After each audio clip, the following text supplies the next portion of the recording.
Live from the Big Beefy Man Cave in New Bedford, Massachusetts.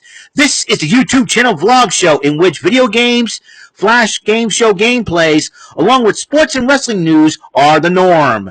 This is the YouTube channel vlog show of positivity, good times, and fun. This is Eric Lima Shenanigans of 1977. And now, here's the host of the show, the perpetrator of these shenanigans, Big Beefy E himself, Mr. Eric M. Lima. Thank you very much, Mr. Announcer, sir. Well, hello there, everyone. Welcome yet to another episode of Eric Lima Shenanigans of 1977. This is the final one of the night for tonight. Episode 224 of the show.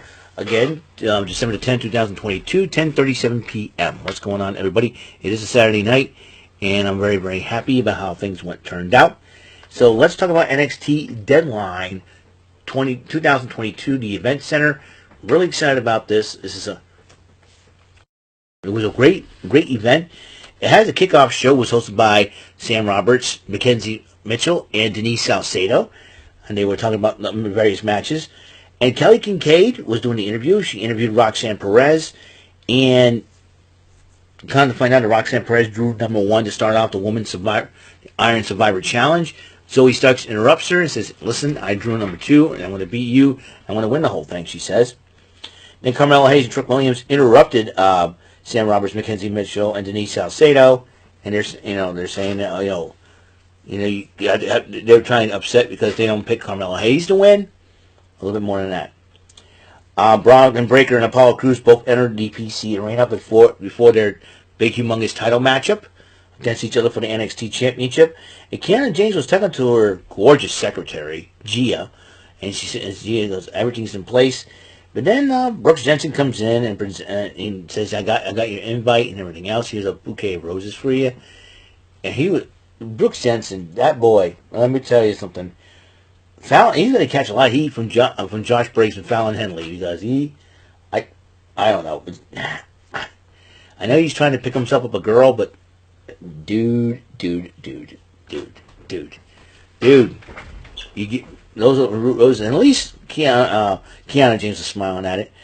But then before the last interview, before the event, Kelly Kincaid interviewed J.D. McDonough. He was studying a book about how to beat his opponent of the anatomy and how his bonus. Kind of a little creepy with J.D. McDonough, but whatever. So let's talk about the main card, NXT Deadline, the Women's Iron Survivor Challenge. Let's look at this. Match will start 25. The match will be 25 minutes long. First 2 superstars will start out. Another 5 every other 5 minutes, another superstar will enter in until all 5 are in. If you score a pinfall, if you score a pinfall, submission, or disqualification victory, that counts as 1 point, and the person who eats the pin or gets disqualified or taps out has to be in the penalty box for 90 seconds. Whoever has the most pinfalls at the end of 25 minutes will win the match. So, Roxanne Perez and Zoe Stark started off, and then Kiana James gets involved. And Zoe Stark picks up the first victory. Then Cora Jade comes in, Indy Hartwell, and everybody except for Kiana James scored a pinfall, but in the last, I do have to believe 4 or 5 minutes of the matchup, Roxanne Perez picked up the second victory, and Roxanne Perez ended up winning the matchup, and she is the Women's Iron Survivor. Mandy Rose, watch your back. And then Mackenzie Mitchell interviews Ivan Nile and Tatum Paxley about how the Creeds are doing. Tatum Paxley, Ivan Nile, because I'm not everybody's favorite person right now, but I'm looking out for my brothers, and that's what and she cares about the Creed brothers. And then she says, "I think it will help me and Tatum bond a little bit more.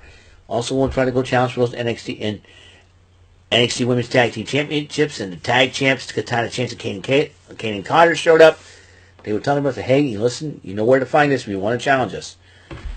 It's a little bit more than that. Albert Fire versus Isla Dawn.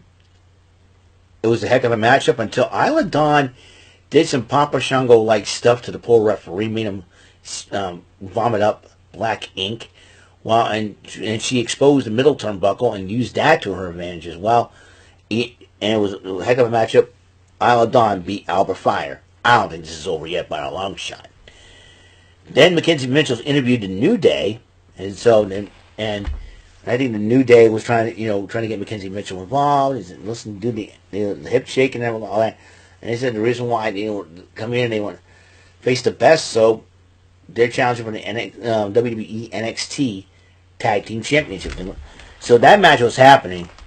And the NXT Tag Team titles, this is the most entertaining matchup, pretty deadly in the New Day.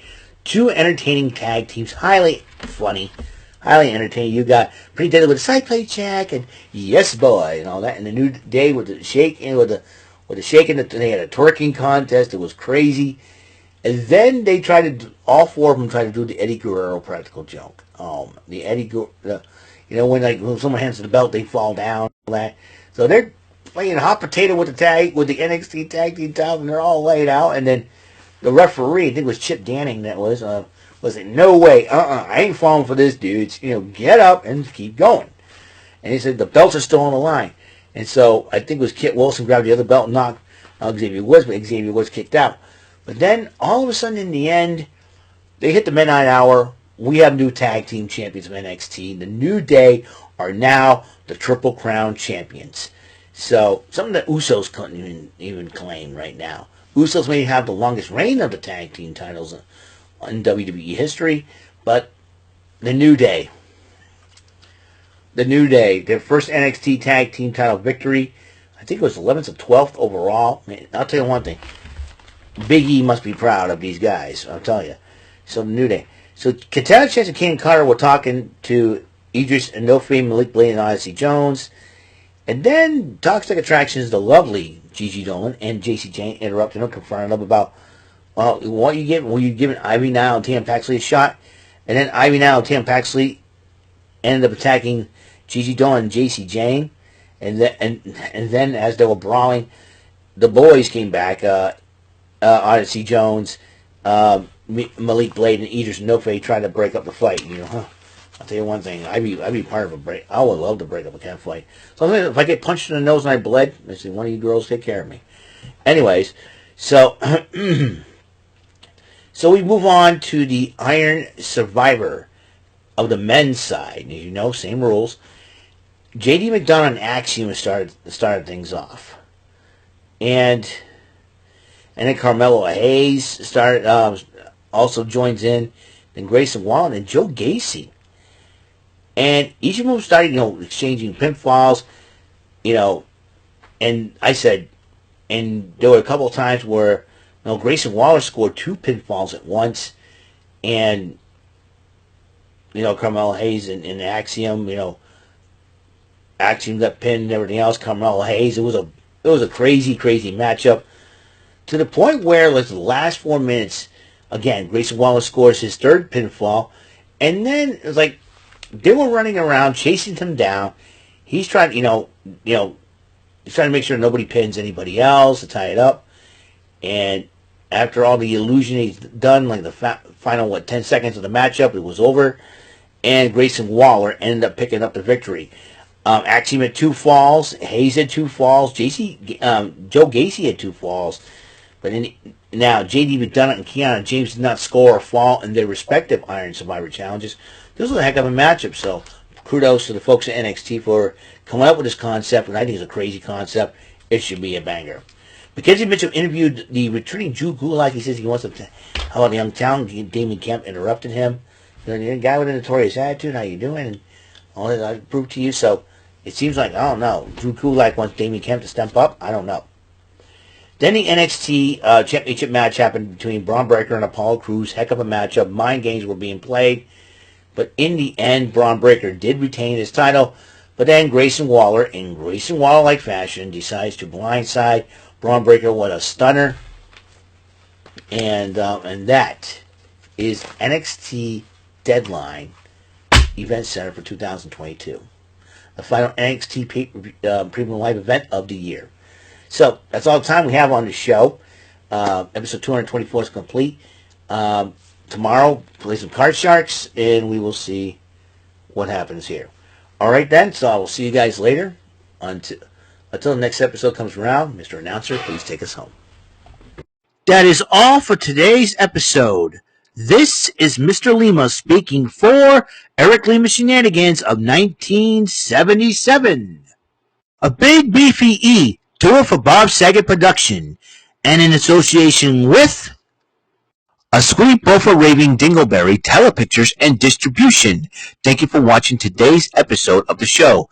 See you on the next episode of the show. Goodbye for now, and have a very blessed day.